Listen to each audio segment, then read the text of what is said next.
여러분 요즘 버핏이 조롱받기 시작한 거 아시나요? 제가 요 분위기를 안 전달 드릴 수 없어서 오늘 요 얘기 좀 해보겠습니다. 지금 보시면 워렌 버핏이 몽키한테 바나나를 얻어맞으면서 굴욕적인 장면을 보여주고 있는데요. 바보야 이러고 있습니다. 지금 무슨 일인지 한번 얘기해 보겠습니다. 자, 무슨 일이 있냐면요, 요즘에 버핏이 팔면 오른다라는 소리까지 들 정도로 조롱이 늘어난 상황이에요. 무슨 상황이냐면 버핏이 올해 내내 애플을 팔았거든요. 워렌 버핏이 무려 애플 절반을 팔았는데 애플이 이번 주 또 신고가를 뚫으니까 야, 버핏 애플 왜 판 거냐, 막 이런 얘기도 나오고, 물론 아직도 워렌 버핏의 주력 포트폴리오 1등은 애플입니다만 아쉽다라는 평가도 막 있는 거죠. 그래서 늘 말씀드리지만 애플 걱정은 연예인 걱정이다. 애플 신제품 또 전작 대비 판매량이 20% 잘 나와가지고 역대 최고래요. 그러니까 여기 써있지만 아이폰이 출시 이후 역대 3분기 중 최고 판매량 경신. 그러니까 맨날 애플이 별게 없다 하는데 나와보면 잘 팔립니다. 저도 이번에 오랜만에 애플 스마트폰 16 프로로 저도 바꿨거든요. 4년 만인가 바꾼 거예요. 저도 공교롭게도 저도 애플 실적에 도움을 준 것 같은데 막 엄청 혁신이 있고 막 그렇게 느껴지진 않은데 쓰면서 만족감이 좋아가지고 그냥 쓰는 건데 지금 잘 팔렸다고 합니다. 애플 걱정, 연예인 걱정, 제가 늘 느끼는 거지만. 되고, 그래서 이제 버핏이 약간 팔았는데도 올랐다라는 것 때문에 또 조롱도 받고, 또 그리고 조금 된 얘기긴 하지만 이번에 TSMC라는 반도체 1등 기업이죠. 반도체 파운드리 1등 TSMC가 신고가를 또 뚫었습니다. 역사적 신고가를 뚫었는데 버핏이 이거 전량 매도했었거든요, 얼마 전에. 여기 제가 표시해놨는데, 참고로 버핏이 2022년, 그러니까 2년 정도 됐네요. 2022년에 주가 저점일 때 사가지고요, 그때 대박이다 했는데 6개월 만에 다 홀라당 팔아버렸습니다. 수익 얼마 거의 못 냈어요. 이때 버핏이 판 가격보다 거의 지금 2배 반 넘게 올랐습니다. 70불일 때 팔았으니까 지금 200불이니까요 2배 반 되네요. 근데 버핏이 그때 작게 산 것도 아니고요, 포트폴리오 10등 안에 들었었거든요. 그래서 야, 워렌 버핏이 이제 TSMC 사나보다 했는데 얼마 안 있어서 팔아가지고 그때 다들 이제 야, 왜 팔았지? 중국하고 대만하고 전쟁 나서 파는 거 아니야? 막 이랬는데 지금까지 전쟁은 안 나고 있고 잘만 오르니까 이제 많은 분들이 왜 판 거야? 버핏 반대로 해야 되는 거 아니야? 막 이런 얘기까지 이제 나오는 거죠. 지금 실제로 TSMC 올해 수익률 93.1%. 와, 엄청납니다. 진짜 웬만한 주식들 다 박살낼 정도의 수익률이죠. 대단하고요. 그래서 지금 버핏이 파니까 오른다 이런 얘기 나올 정도로 지금 판 주식들이 잘 나가고 있고, 그리고 최근에 열심히 팔고 있는 뱅크 오브 아메리카라는 주식이 있습니다. 참고로 워렌 버핏의 포트폴리오 2위고 뱅크 오브 아메리카는 올해 내내 지금 계속 팔고 있습니다. 워렌 버핏의 금융주 중에서 가장 비중이 큰 주식인데 정작 버핏이 팔고 있음에도 불구하고 지금 신고가 근접 중입니다. 쭉쭉쭉 다시 반등하고 있어요. 공교롭게도 버핏이 매도한 것과 관계없이 지금 금융주들이 실적이 잘 나와가지고 아주 자산시장 호황덕을 보고 있다, 이렇게 실적 코멘트가 나왔는데 제가 뒤에서 좀 더 자세히 말씀드려 볼게요. 아무튼 버핏이 파는데도 잘만 오르고 있다, 이렇게 되고 있고, 또 그리고 정작 반대로 버핏이 이런 것들 팔고 뭐 사냐면 요즘에 에너지 주식들 샀거든요. 옥시덴탈이라고 버핏의 포트폴리오 6등입니다. 에너지, 천연가스 그런 것들을 주요 사업으로 하는 에너지 대표 주식 중에 하나인 옥시덴탈이라는 기업이 있는데, 요 3년 주가 흐름인데 워렌 버핏이 요 가격대만 오면 샀거든요. 한 59불, 58불 뭐 요 정도 오면 샀는데 지금 그 가격 밑으로 내려갔어요. 그러니까 한 3년 동안 추가 매수해서 포트폴리오 6등까지 올릴 정도로 요 가격에 엄청 열심히 사고 있는데 올해 수익률 마이너스 13.5니까 물론 이제 유가 하락 때문에 옥시덴탈만 빠지는 게 아니고 엑선모빌, 쉐보론 같은 대표 에너지들 다 부진한 상황인데, 이제 사람들이 봤을 때는 버핏 믿고 이거 샀는데 지금 손실 보신 분들 꽤 많을 거고요. 저도 뭐 옥시덴탈 버핏이 샀다 그래서 한번 더 공부해 볼 정도였으니까 지금 아무튼 부진한 상황입니다. 그러니까 버핏이 사는 건 떨어지고 파는 건 오르니까 버핏 반대로 되는 거 아니냐라고 할 정도로 조롱이 돼 있는데, 참고로 뱅크 오브 아메리카 얘기 나온 김에 지금 금융주들이 실적이 서프라이즈가 계속 나오고 있거든요. 제가 지난주에 블랙락이라고 하는 세계 최대 자산운용사도 돈이 무섭게 들어온다 그래서 신고가 랠리를 하고 있다고 그랬는데 이번 주 또 신고가를 뚫었고, 또 그리고 대표적인 미국의 증권사, 우리나라 치면 뭐 삼성증권, 미래에셋증권, 키움 뭐 이런 거 여러 가지 증권사처럼 찰스 슈왑이라는 증권사가 있는데 고객 자산 유입이 폭증하고 있다, 지금 사상 최고치 경신하고 우리 같은 개미 투자자들이 돈이 엄청 들어오고 있다, 그래서 지금 역대 최고 자산 규모 경신에 따라서 폭등하게 됐고, 골드만삭스, 모건 스탠리 여러분들 들어보셨죠? 월가의 유명한 금융, 은행, 증권 이런 업을 하는, 자산운용하는 그런 대표 기업들, 워렌 버핏이 투자하고 있는 뱅크 오브 아메리카, 그리고 블랙스톤 같은 사모펀드, 자산운용 기업들도 다른 쪽은 좀 부진했는데 자산시장, 증시 이런 쪽이 호황을 맞으면서 트레이딩 수익이 대박이 났고 돈이 막 들어오니까 호황이라 그래가지고 이런 금융주들이 급등을 했습니다. 모건 스탠리도 뭐 폭등을 하면서 역사적 신고가 뚫어버리고요. 잠잠하던 금융주들이 서프라이즈가 나오니까 이제 야, 뭐야, 워렌 버핏이 뱅크 오브 아메리카 파는 거 보고 내가 금융주 다 팔았는데 뭐야 이거, 이렇게 된 거죠. 지금 불만들이 막 많은 거죠. 그래서 제가 커뮤니티 같은 데서 캡처를 좀 부탁해서 받아봤는데 이런 것들입니다. 워렌 버핏 뭐하냐 이러면서 좀 수위가 높기 때문에 제가 일단 가려서 읽겠습니다. 허접하다, 거품이다, 할방구다, 형 애플 왜 팔았어? 워렌 버핏 TSMC 판 거 바보 같다. 욕을 막 해놨고요. 제가 너무 욕이 심한 것도 가렸습니다. TSMC 오르기 직전에 팔고 지금 떨어지고 있는 에너지 주식 옥시덴탈 엄청나게 그러니까 반대로 갔다 이거죠. 오르는 거 팔고 떨어지는 거 샀다 이거죠. 절대 따라가면 안 되는 사람 중에 원톱이다 하면서 장난 아니죠? 전에 워렌 버핏 지금 아주 굴욕입니다. 장난 아니고요. 이거 말고 이런 얘기 나옵니다. 버핏은 그냥 그 시기에 누가 투자해도 잃을 수가 없는 환경에서 벌어놓고 지금 돈 많이 벌었다는 이유로 올려치기 당하는 거임. 이렇게 얘기하는 겁니다. 그러니까 버핏은 시대를 잘 타고난 사람이다. 지금 봐라, 엔비디아 이런 거 안 사고 뭐 이상한 것만 사가지고 실력 없으니까 배당만 쭉쭉 빨아먹지 않고 있냐. 웃기지 않나요? 그러니까 이제 지금 개인 투자들이 보는 버핏은 이런 것 같습니다. 올려치기가 너무 심하다. 그러니까 이제 버핏은 운 좋았다. 시대를 잘 타고 나서 많이 따놓고 지금은 배당만 쪽쪽 빨아버는 투자다. 우리도 그때 투자했으면 지금 뭐 몇 배 벌었다. 자, 이렇게 버핏 고평가론 나오고요. 제가 이제 기록하려고 갖고 왔습니다. 한번 주기적으로 버핏이 조롱을 받거든요. 제가 영상 과거에도 올린 거 있어요. 버핏 조롱 받을 때 한 번씩 올리는데 결론부터 말씀드리면 버핏 조롱 받고 또 얼마 있으면 1, 2년 있으면 버핏도 찬양하는 글들이 올라오고 돌고 도는데 지금은 버핏 조롱 사이클이죠. 근데 이제 결과부터 말씀드리면 진짜 무시할 분이 아닙니다. 워렌 버핏이 운영하는 버크셔 해서웨이가 전 세계 기업 중에 미국 기업들 중에 7위에 해당하고요. 시총 1조 달러, 1000조 원이 넘는 시총 규모를 가진 기업이고 이게 빅테크가 아닌 기업 중에 유일무이한 기업입니다. 이 정도 성과 내는 기업은 올해 수익률도 30%. 못했다 하지만 올해 웬만한 시장 이기고 뭐 애플보다 잘 나왔고 마이크로소프트, 알파벳, 아마존보다도 올해 성과가 좋은데 버핏이 투자를 못했다. 올해도 못했다 하기도 좀 부끄러운 상황이죠. 사실 팩트 체크만 해보자면은 물론 엔비디아나 TSMC 같은 거 안 샀다고 조롱할 수도 있겠지만 그건 너무 결과론적인 얘기인 것 같고 참 제가 봐도 탑 10에서 빅테크 아닌 기업은 워렌 버핏의 버크셔 해서웨이랑 비만약, 일라이 릴리 빼고는 다 기술입니다. 그쵸? 애플, 엔비디아, 마소, 알파벳, 아마존, 메타, TSMC, 반도체, 브로드컴 이런 것들 다 반도체, AI 올해 테마 잘 탄 것들인데 버크셔 해서웨이는 심지어 뭐 애플 많이 들고 있긴 하지만 골고루 다른 거 에너지, 금융 이런 것들 들고 있는데 이렇게 성과 내는 건 참 대단합니다. 팩트는 요랬고 뭐 조롱 받을 정도는 아닌데 최근에 좀 저런 식으로 판 주식들이 오르고 또 버크셔 해서웨이가 현금 들고 기다린다 이런 얘기들이 많이 나오니까 그런 얘기들이 나오는 것 같고 그래서 참고로 지금 미국 증시가 6주 연속 상승하면서 쉬지 않고 달리고 있거든요. 올해 6주 연속 상승은 처음이에요. 그러니까 이게 상승장이 길어지면 우리가 오만해지거든요. 약간 상승장에 취할 때가 있습니다. 저도 막 이제 계좌 보면은 당연히 계속 오르니까 이제 계좌가 좋을 거 아니에요. 예를 들어서 그러면 이제 그럴 때 나도 모르게 이제 내가 막 주식을 좀 잘한다 막 이런 오만에 빠질 때가 있거든요. 그런 적이 저도 있었는데 이제는 이제 항상 그럴 때마다 오히려 조심해야 된다. 그래가지고 제가 저장해놓고 열어보는 격언이 하나 있는데 이게 천재는 당신이 아니다 상승장이다. 이 말 투자 오래 해보신 분들 진짜 공감하실 텐데 이게 내가 잘해서 돈 버는 게 아니고 상승장이라는 큰 파도 덕분에 수익을 내가 낼 수 있는 경우가 되게 많거든요. 이게 또 아니라고 하시는 분도 있겠지만은 하락장 한번 맞아보면 내가 겸손해야 되는구나 이 생각 한 번씩 하실 텐데 여기도 나와 있지만 수익을 당연하게 여기는 생각은 큰 폭으로 하락하면 확실하게 치유된다. 가장 세상에서 무서운 치료는 저는 금융치료 같거든요. 금융치료. 플러스였던 계좌가 다 마이너스로 하루 만에 막 뒤바뀌고 이런 폭락을 한번 맞아보면은 얼마나 무서운지 그렇게 되는데 지금 이제 아무래도 6주 연속 상승에 다 오르니까 이렇게 상승장에 취해 계신 분들이 하나둘 늘어나고 있는 분위기가 아닌가. 제가 분위기 전달 차원에서 가져와 봤습니다. 그래서 저와 같이 좀 찜찜한 신호를 느끼신 분들은 이제 이렇게 돼 있는 거죠.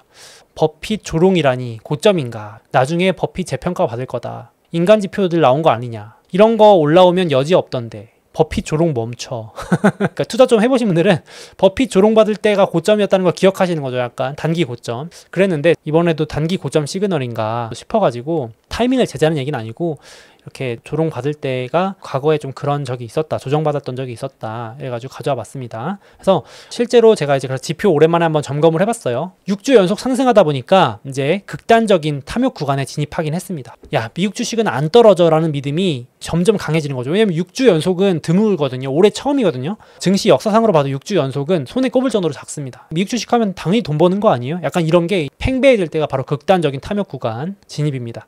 이게 이제 진짜 더 심해지면요. 유튜브나 커뮤니티 가보시면 나스닥 3배가 당연시 여겨지는 시점이 옵니다. 겪어보시면 되겠지만은 나스닥 3배 왜 안 해? 오늘 사면 내일 돈 복사 되는데 라는 글들이 엄청나게 많아질 때가 이제 탐욕 구간의 끝판왕이 될 때 TQQQ 이런 거 하루에 뭐 몇 억 투자해서 몇 억 벌었습니다. 수익 인증 올라오고 이럴 때가 이제 극단적 탐욕의 이제 끝판왕인데 지금은 아직 뭐 그러진 않지만 이제 그런 시기도 옵니다. 막 레버리지 ETF 언급이 막 늘어나는데 지금 조금씩 늘어나기 시작했고, 이게 이제 개인들이 마음이 조급해지는 거죠.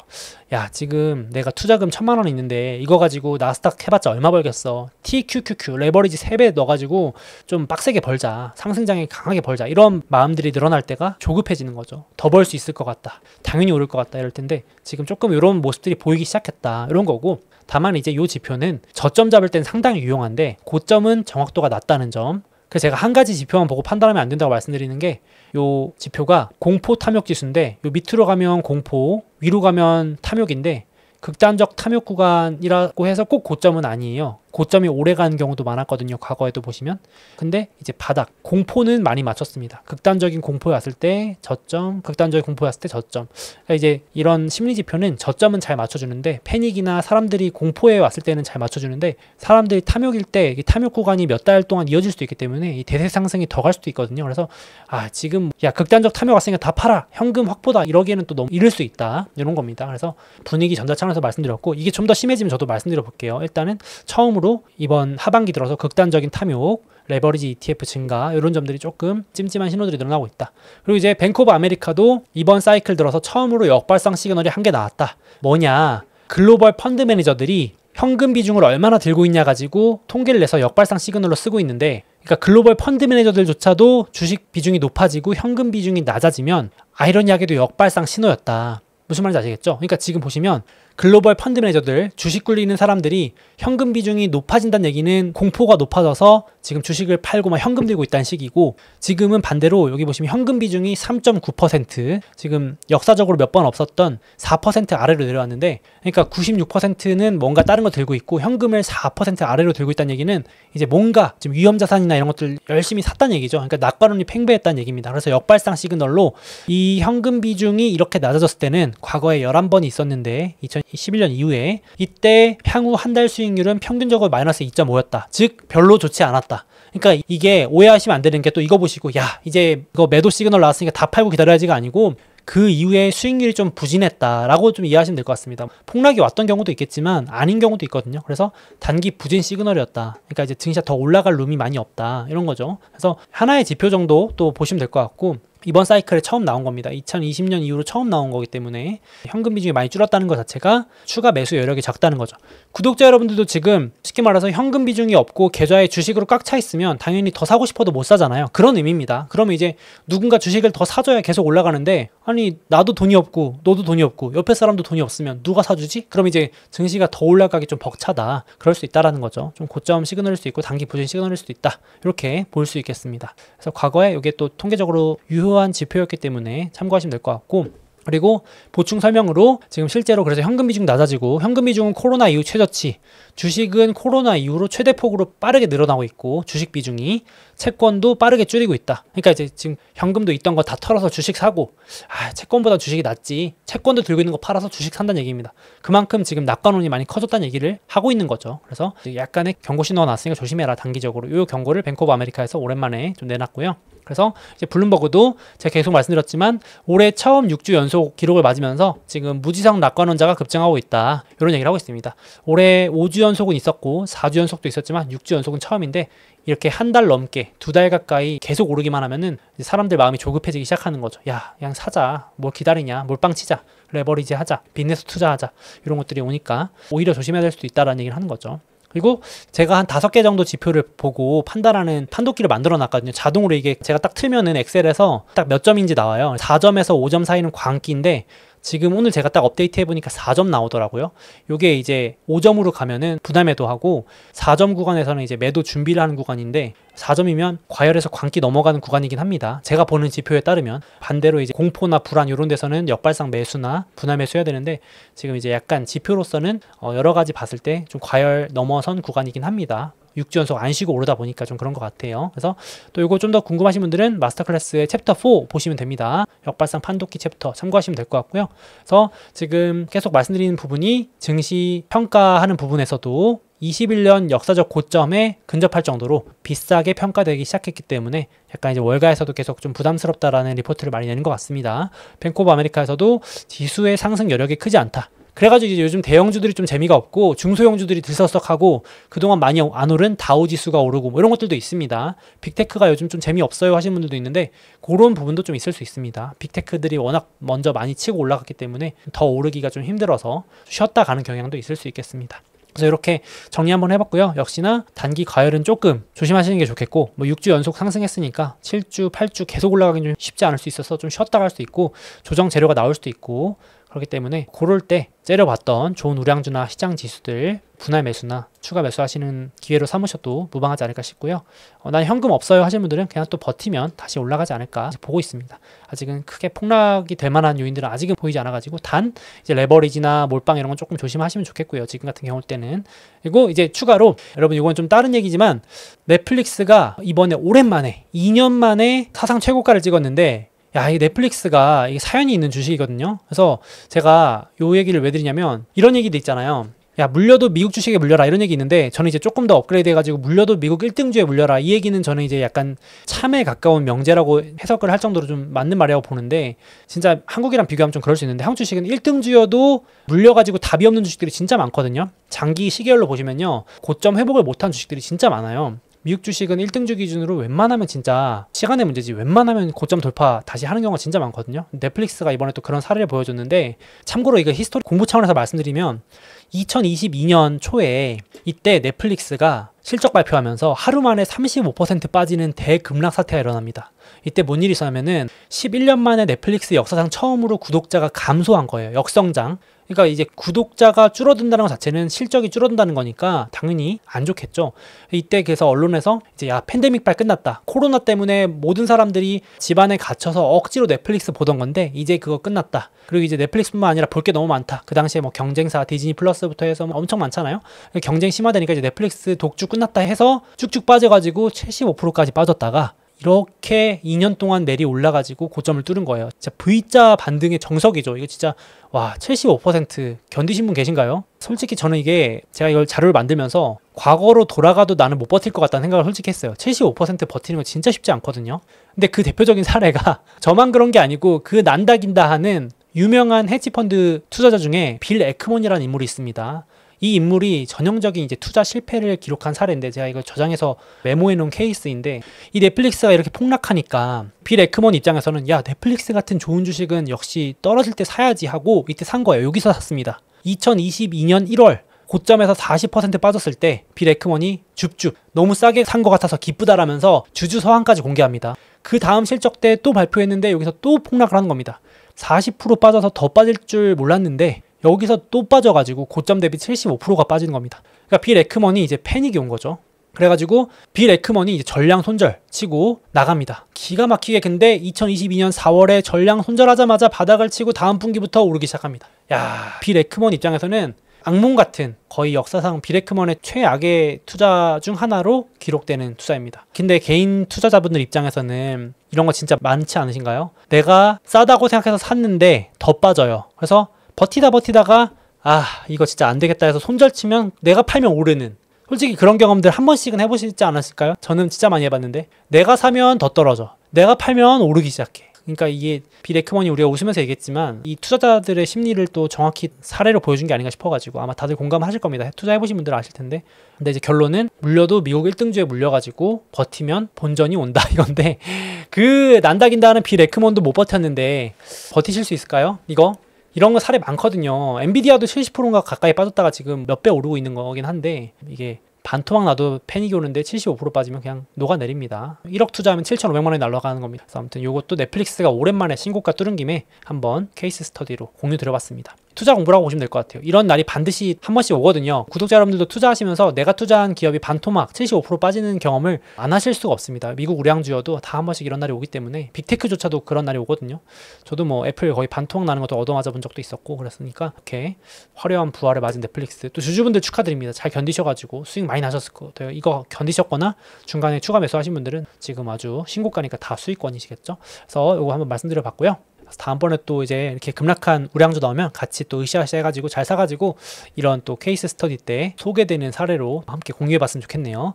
자, 그래서 지금 버핏이 극단적인 조롱을 받고 있어가지고 단기 고점 시그널인지 한번 같이 살펴본 겁니다. 그래서 이것도 다음에 한번 제가 또 열어보겠습니다. 버핏이 조롱 받았을 때 그때 진짜 고점이었는지, 아니면 조롱 받은 버핏이 이제 진짜 조롱 받을 만 했는지 제가 메모해놨다 열어볼게요, 구독자 여러분들. 자, 다음으로 드디어 미국 금리 인하 사이클이 시작됐습니다.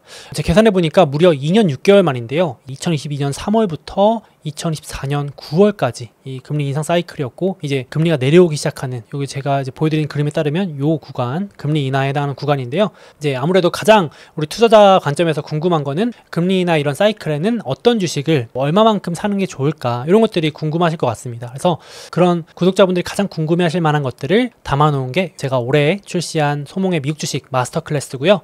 그리고 또 중간중간에 요즘 또 경기 둔화 우려, 중간중간 변동성도 커지는 구간인데, 이게 지금 증시가 조정을 받고 있는지 진짜 위기가 시작되는 건지, 뭐 이런 것들을 스스로 구분하고 싶을 때가 있으실 겁니다.